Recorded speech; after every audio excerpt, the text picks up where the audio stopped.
Deputy CM ऊर्जावान पवन कल्याण जी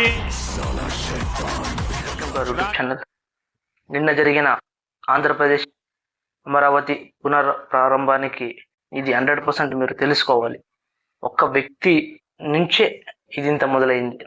ఆ వ్యక్తి ఎవరంటే పవన్ కళ్యాణ్ గారు. పవన్ కళ్యాణ్ గారే కష్టపడి అప్పుడు తెలుగుదేశానికి సపోర్ట్ చేసినారు. తెలుగుదేశానికి సపోర్ట్ చేసి అదే మాదిరిగా మరి ఎన్డీఏ కూటమిని ఆంధ్రప్రదేశంలో నిలబడడానికి మరి బీజేపీని పొత్తులు కలపడానికి ఆయన పెద్ద కృషి చేసినారు. ఈ క్రెడిట్ అంతా ఆయనకే ఇవ్వాల్సి. ఇవాల్టి రోజు ఆంధ్రప్రదేశానికి రాజధాని ఏదని ఇప్పుడు ప్రజలు ఆంధ్రప్రదేశానికి రాజధాని ఏదని కసని ఎంత బాధపడినారు. వాళ్ళు అక్కడ ఉన్న రైతులు ఏ విధంగా ఎన్ని కష్టాలు పడినాడో, కొన్ని రోజులు వాళ్ళు ఎంత రోడ్డు పైన వచ్చి కసి ఏ విధంగా స్ట్రైక్ చేసినారో ప్రతి ఒక్కరు మీరుకి తెలిసే ఉంటది.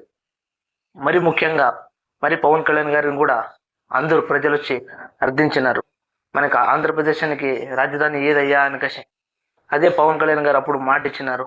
ఆ మాట కట్టుబడి కసి ఎన్డీఏ గవర్నమెంట్ ఫామ్ అయ్యేలాగా బీజేపీని కూడా పొత్తులోకి తీసుకొని వచ్చి అందరూ చాలా తక్కువ సీట్లకి పోటీ చేసి కసి గెలిచి చూపించి ఇప్పుడు మళ్ళీ ఆంధ్రప్రదేశానికి పునఃప్రారంభం ఇచ్చినారు అమరావతిని.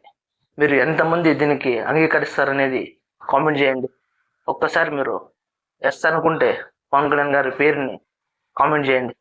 Only one and only person Pawan Kalyan గారి ఇందనే ఇంత జరిగింది. జై జనసేన, జై హింద్. అమరావతి మహిళా రైతుల పాత్ర చాలా అభినందనీయం. మీరు ఎంత నలిగారు, మీరు ఎంత రోడ్ల మీదకి వచ్చారు. మగవాళ్ళు ఆపేస్తే ఆడపడుచులు బయటకు వచ్చి తిరిగి పౌరుషం చూపించారు, ఆంధ్ర పౌరుషాన్ని చూపించారు. మీరికి నా ప్రత్యేక అభినందన. వాళ్ళు చూపిన సాహసం, సహనం అందరికీ ప్రేరణగా నిలుస్తాయి.